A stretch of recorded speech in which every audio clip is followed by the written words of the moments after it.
Thank you, Speaker. Mr. Speaker, tēnā koe, Mr. Speaker, I ngā member o te wharenei, tēnā tātou katoa. Mr. Speaker, I'm happy to take a short call on the first reading of the Food Safety Law Reform Bill. And like my learned colleague, the Honourable Damien O'Connor said, Labour will be supporting this and look forward to closer examination at the Select Committee process. Sir, this is an omnibus bill which seeks to make improvements and enhancements to 3 acts governing the food safety system and strengthen New Zealand's reputation as a supplier of safe and suitable food in the domestic and international markets. The bill, sir, was largely created to implement the recommendations from the Whey Protein Concentrate Contamination Inquiry. And, sir, in reading quickly the actual inquiry, I noticed that the recommendations, 9 in fact, sir, were actually made, and I thought it was important that we would touch, so we can bring the recommendations made by the independent review to the House to help, enhance the purpose of this bill, sir. And so recommendation 1 talks about the Ministry in consultation with the dairy industry and verifiers in terms of revising the rules for non-routine reworking that requires a product disposal request. It also, recommendation 1 talks about ensuring the industry's strict compliance with reporting times for product disposal. It also talks about continuing to strengthen its monitoring and auditing activities.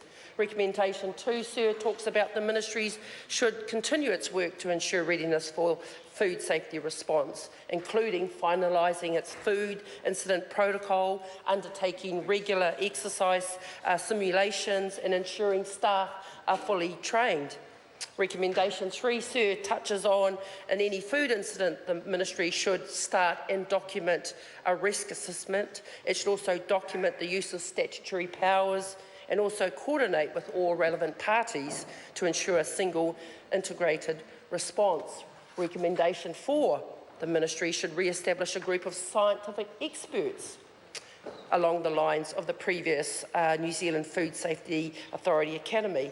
Recommendation 5, the law should be amended to give the ministry a specific statutory power to compel disclosure of relevant information, including test results needed to respond effectively to a food safety incident.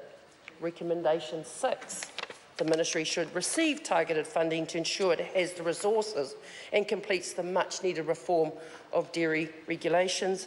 Recommendation 7, the law should be amended to make clear what tests should be conducted in accredited laboratories. Recommendation 8, industry participation should be required to seek approval from the ministry when no accredited laboratory or validated method is available for diagnostic testing. And finally, sir, recommendation 9, the ministry, the New Zealand Food Safety Science and Research Centre, in the process of being established in laboratories, should collaborate to establish, test, maintain mechanism for sourcing controls, a global register of accredited laboratories and arrangements including customers and biosecurity clearances. Sir, highly technical recommendations, but clearly coming from people very committed to ensuring that we have the best world-class food safety system in New Zealand. The bill, sir, makes multiple amendments in relation to food control plans, which are generally required for high-risk businesses that deal with food, such as restaurants. The botulism scare that was touched on by previous speakers absolutely damaged New Zealand's reputation as a safe food producer on the international stage. It also exposed, sir, major failings in ministerial oversight, competency and MPI processes. And as touched by our spokesperson on food safety, Labour would call for an independent food safety authority at the time. Sir, when we look at these 9 recommendations, it does talk about adequately resourcing the sector to ensure that we have the most robust systems. But in terms of the independency, to ensure that not only do we have MPI perhaps laying down the policies, but also having some independent authority to ensure that we're implementing and policing and monitoring correctly. None of the recommendations actually touch on that, and I'd be interested, Sir, to hear from those submitters that may have a view on that particular point.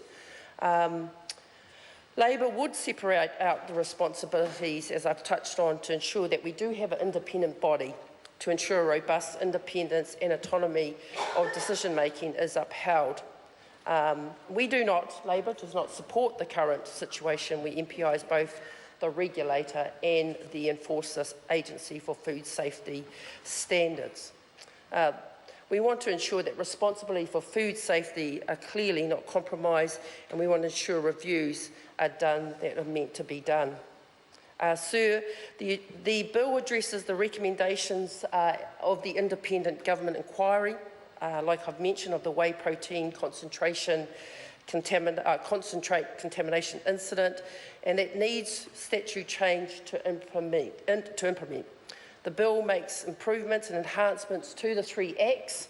The bill itself is made up of 4 parts. The Acts are amendments to the Food Act 2014, amendments to the Animal Products Act 1999, and Part 3, Sir, where we talk about amendments to the Wine Act 2003, and lastly, Part 4, where we talk about the consequential amendments to other enactments.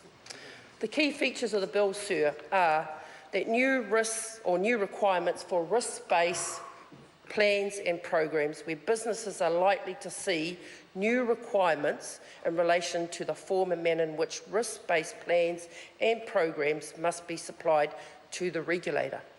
In addition, businesses will be required to provide copies of their plans and programs to the relevant verification agency and retain copies. Another part or purpose of the bill is traceability and what's called recall regulations, where new regulations under the bill would set new traceability and recall requirements that will apply when a food safety incident takes place. Another part of the bill, Sir, is stronger verification, where the bill clarifies that the primary accountability of recognised persons and agencies when carrying out their functions is to the regulator and enables information that is relevant to the competency of the accredited agencies to be passed to the regulator.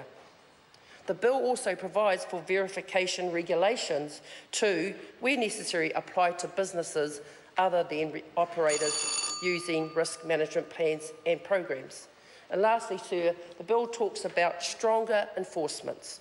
The bill updates the enforcement tools in the Animal Products Act 1999 and the Wine Act 2003 to bring them into line with the more recent Food Act 2014. This change would standardise compliance methods across the food safety system.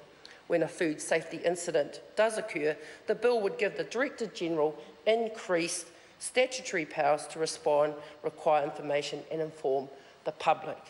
Sir, the bill also modernises the food regulatory system by allowing for the use of automated electronic systems for service delivery and transactions, such as issuing export certifications and providing office assurances. Sir, like I said, Labor looks forward to this bill being properly scrutinised at the Select Committee process. I commend this bill to the House.